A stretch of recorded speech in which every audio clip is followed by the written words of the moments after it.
வணக்கம். கன்னிராசி அன்பர்களுக்கான பதிவு. 6ஆம் இடத்திலிருந்து சனி விலகி 7ஆம் இடத்தில் மீனத்துக்கு மார்ச் மாதம் பயிற்சி ஆகிறார். 2025ஆம் ஆண்டு வாக்கிய பஞ்சாங்கப்படி 2026ஆம் ஆண்டு தான் சனி பயிற்சி என்பது ஒரு கருத்து உண்டு. இது வக்ர பயிற்சி. இது என்ன செய்யும்?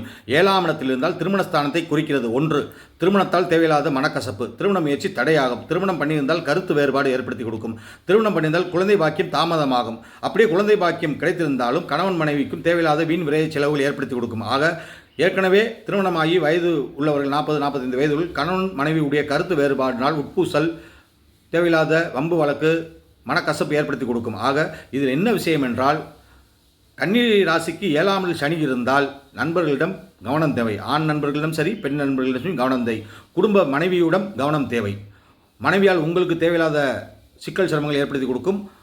அல்லது மனைவினால் உங்களுக்கு தேவையில்லாத மனக்குழப்பத்தையும் சஞ்சலத்தையும் ஏற்படுத்தி கொடுக்கும். ஆக பழக்க வழக்கத்தை சரி செய்து கொள்ள வேண்டும். 1. 2வது, தேவையில்லாத வீண் விரைய செலவுகள் இந்த காலகட்டத்தில் ஏற்படுத்தி கொடுக்கும்.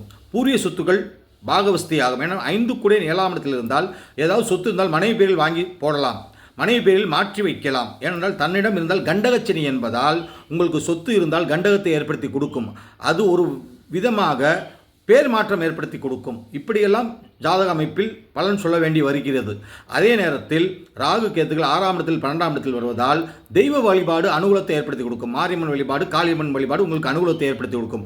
அதன் பிறகு 10ஆம் இடத்தில் குரு வருவதால் தொழில் திடீர் முயற்சி, புதிய முயற்சி, இடமாற்றம், சொந்த தொழில் செய்தால் இடமாற்றி வைத்து தொழிலை பெருக்கிக் கொள்வது, அரசு தொழில், தனியார் தொழில், சம்பள தொழிலாளர்களுக்கு வேலை மாற்றம் ஏற்படுத்தி கொடுப்பது, இடமாற்றம் ஏற்படுத்தி கொடுப்பது, பதவி உயர்வு கூட குறைய ஏற்படுத்தி கொடுப்பது, சம்பள உயர்வு சமனாக இருக்கும். ஆக பிரத்யேகமாக சனியுடைய பேச்சு மார்ச் மாதத்துடைய தொட்டு சொல்ல வேண்டுமென்றாலும், ஏப்ரல் மே உடைய கூட்டு பலனாக சொல்ல வேண்டுமென்றாலும், இனி வருகின்ற காலகட்டத்தில் நண்பர்களுடன் ஜாக்கிரதையாக இருக்க வேண்டும். குடுக்கல் வாங்கலில் ஜாக்கிரதையாக இருக்க வேண்டும். யாரை நம்பி முதலீடு செய்யக்கூடாது.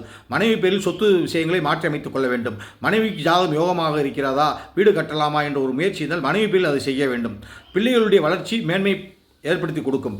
சில பிள்ளைகளுக்கு திடீரென்று காதல் திருமணம் ஏற்படுத்தி கொடுக்கும். ஆக பிள்ளைகளாலும் மனக்கசப்பு ஏற்படும், மனைவியாலும் தேவையில்லாத மன சஞ்சலம் ஏற்படுத்தி கொடுக்கும். உற்றார் உறவினர்கள், உரிமையான நண்பர்களாலும் மனக்கசப்பு ஏற்படுத்தி கொடுக்கும். ஆக குடும்பத்தில் நிர்வாகத்தில் ஒரு குழப்பம் ஏற்படுத்தி கொடுக்கும்.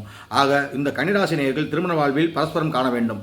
2வது திருமண முயற்சி பலன் கொடுக்கும் என்றாலும் சற்று முன்பின் யோசனை, ஜாதகத்தை ஆலோசனை செய்து அதை சரிபார்த்து நடக்குமா நடக்காது என்பதை கணித்து கொண்டு செய்வது நல்லது. ஆக கன்னிராசிக்காரர்கள் திருமண வாழ்வில் கவனம் தேவை. நண்பர்கள் விஷயத்தில் கவனம் தேவை. ஆண் பெண் பழக்கத்தில் கவனம் தேவை.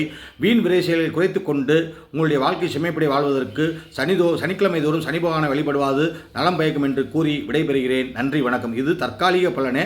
அதன் பிறகு பயிற்சிகளாக பிறகு நல்ல பலன் கிடைக்கும் என்று விடைபெறுகிறேன். நன்றி, வணக்கம்.